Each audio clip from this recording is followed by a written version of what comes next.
feel low, you can still go. Even when you feel slow, you can still go. Even when there's no hope, you can still go. I never answer to no, man, I still go. Go, go, go, go, go, go, go, go. Brian Giles with Brian Giles MTG. And this is my second Brothers War spoiler of today, which is October the 28th. So, let's jump into this right away with a very interesting card in Farid Enterprising Salvager. 1 red and 2 for a 3/3 legendary creature human soldier. Whenever a non-token artifact you control is put into a graveyard from the battlefield, create a colorless artifact token named Scrap. And for 1 red and 1, sacrifice an artifact, choose one. Put a +1/+1 counter on Farid. It gains menace until end of turn. Or goad target creature, or discard a card, then draw a card. Another absolute include for something like an Oni Sack deck. This is just fun. Next up we have, I'm gonna pull this up a little bit better, and because the picture is very dark and it's harder to read, so I had to blow it up a bit so I can read it better. The problems of old age. So for 1 white, this is Sanwell Avenger Ace. For 1 white and 1, you get a 3/1 legendary creature human pilot. That's interesting. As long as artifact creature you control is attacking, prevent all damage that would be dealt to Sanwell Avenger Ace. Whenever Sanwell Avenger Ace becomes tapped, exile the top 6 cards of your library. You may cast a vehicle or artifact creature spell from among them, with the rest on the bottom of your library in a random order. That is so dope. This is a pilot you need for like your Kamigawa artifact vehicles deck. You can't kill him while the creature is attacking.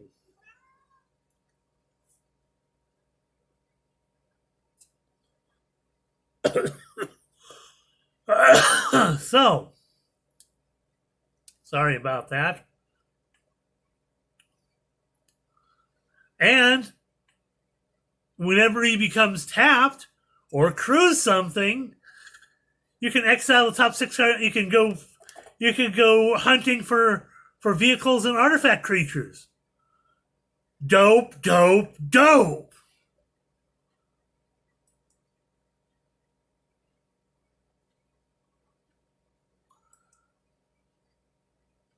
So next up we have Scholar of New Horizons.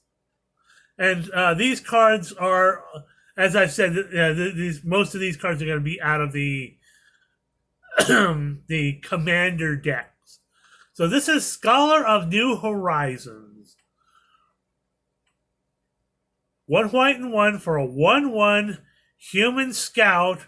Scholar of New Horizons enters the battlefield with a +1/+1 counter on it. Tap it, remove a counter from a permanent you control, search your library for a plains card, reveal it. If an opponent controls more lands than you may put that card on the battlefield tapped. If you don't put that card on the battlefield, put it into your hand, then shuffle. So definitely this is going to be, some white mana fixing for, cards that are, all about counters deck. So dope, dope, dope. And he would go well with that one card that we spoke about earlier in my last video. And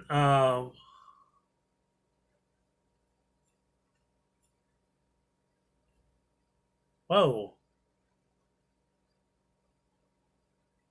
Scavenge Brawler. I must have forgot to look up some of these cards, but the Scavenge Brawler, that basically when it dies, you can pay 5 and basically put that creature on another creature, and it comes with 4 +1/+1 counters. So hoo ha. Okay, so next up is Terrasaric Devastation. So 2 black, 2 colorless, and X for a sorcery that reads, you lose X life, create X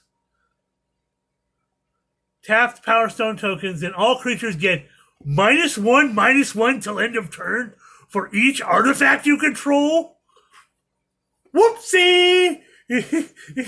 Black now has another board wipe. Hoo-ha! Next up is Wreck Hunter. And it's a female, searching for. Looks like she's trying to remove a Power Stone out of something. Reminds me of Rey from the Star Wars sequel trilogy. So Wreck Hunter is 2 black for a 2/2 human artificer with flash. When Wreck Hunter enters the battlefield, choose target player. You create a tapped Power Stone token for each non-land card in a player's graveyard that was put there from the battlefield this turn. And it gives you an explanation of what a Power Stone is. It's an artifact with tap to add colorless mana. Mana can't be spent to cast a non-artifact spell.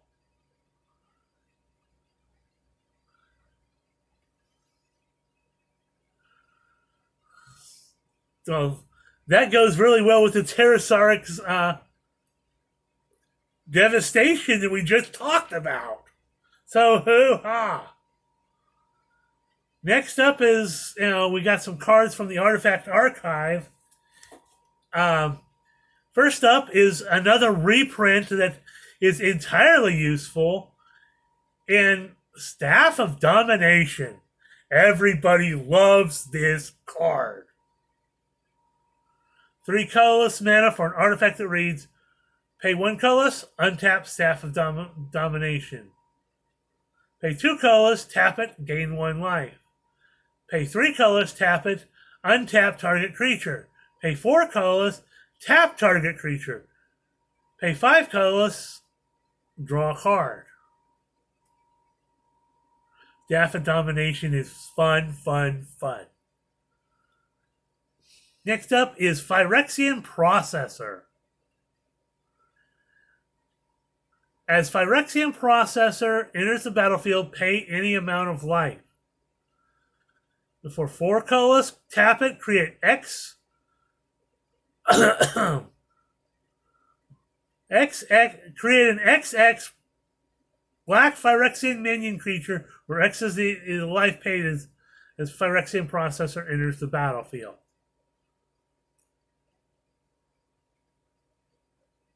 So yeah, that's cool. I think that's a reprint as well. Also, it's a mythic. But next up, we have another reprint that people love, love, love in Swiftfoot Boots. For 2 colorless mana, an artifact equipment. The equipped creature has X-proof, then haste, and equipped for 1.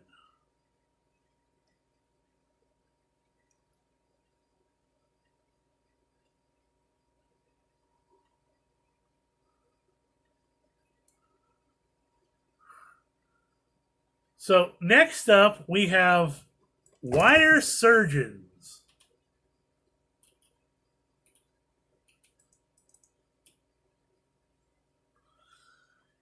Two black, 4 colors for a 6/5 human artificer with fear, which is an evergreen keyword based off the original card called Fear.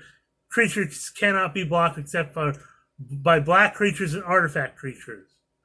Each artifact creature in your graveyard has Encore. Its Encore cost is equal to its mana cost. And for those of you who don't know what it is, Encore, you exile it and pay its mana cost. For each opponent, create a token that attacks that opponent.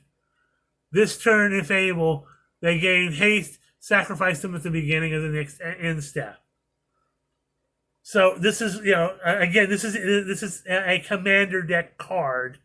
So yeah, this fits really well in a commander format, and is very, very powerful.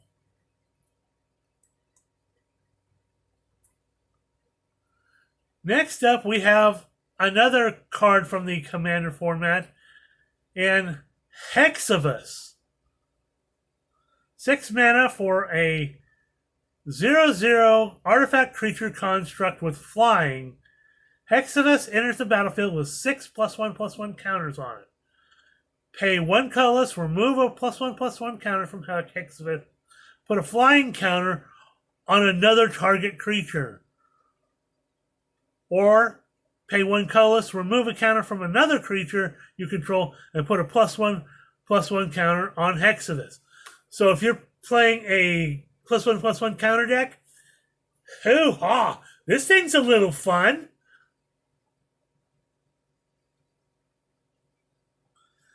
Next up, we have Kayla's Music Box.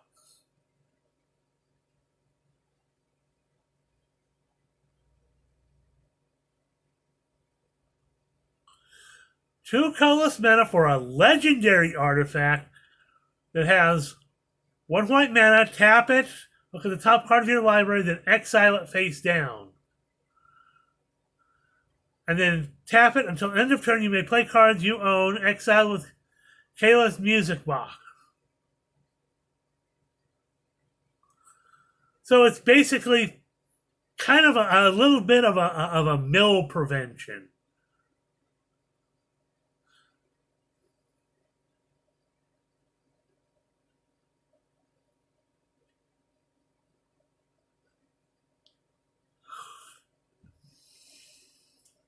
Next up, we have another interesting card in Thorn of Amethyst.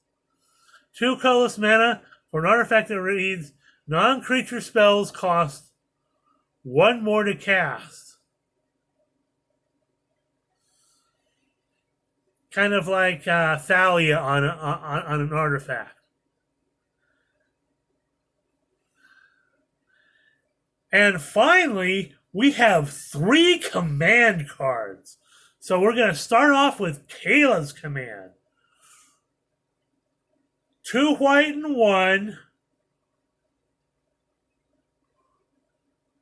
for a sorcery that reads, choose 2. Create a 2/2 colorless construct artifact creature token. Or put a +1/+1 counter on a creature you control. It gains double strike until end of turn. Or search your library for a basic plains card, put it into your hand, reveal it, put it into your hand, and shuffle. Or you gain 2 life and scry 2. Those are super powerful abilities, and you get to choose 2 of them. I mean, you could create a token. And the second one is just dope. Put a +1/+1 counter on a creature you control, and it gains double strike for 3 mana. What the bleep? Or do some plains hunting, or gain 2 life, and scry 2. That card is dope. Next up is Mishra's Command. And this is the card that was spoken of in the Mark Rosewater spoilers that has X in its casting cost, which is really different.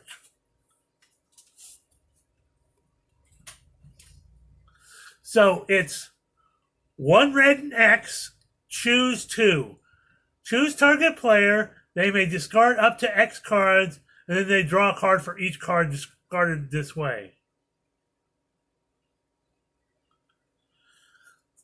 Or this spell deals X damage to target creature. Or this spell deals X damage to target planeswalker. Or target creature gets +X/+0 and gains haste until... My God!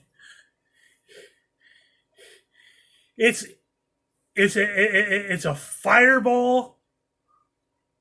I mean, you can take out a creature and a planeswalker in one strike.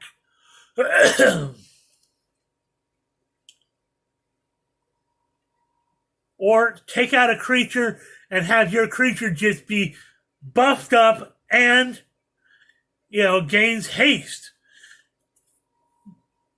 These commands are out of pocket.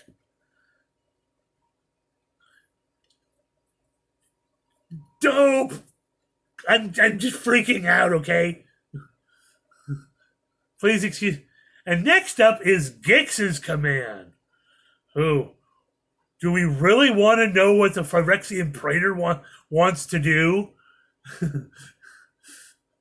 2 black and 3 colors for a sorcery that reads choose 2. Put 2 +1/+1 counters on up to 1 creature. It gains lifelink until end of turn. Or destroy target creature with power 2 or less. Or return up to 2 target creature cards from your graveyard to your hand. Or each opponent sacrifices a creature with the highest power among creatures they control. Oh my God! These commands are insanity! Dude! They are so powerful! This thing is just nutty! I mean, put 2 +1/+1 counters on up to 1 creature and it gains lifelink until end of turn?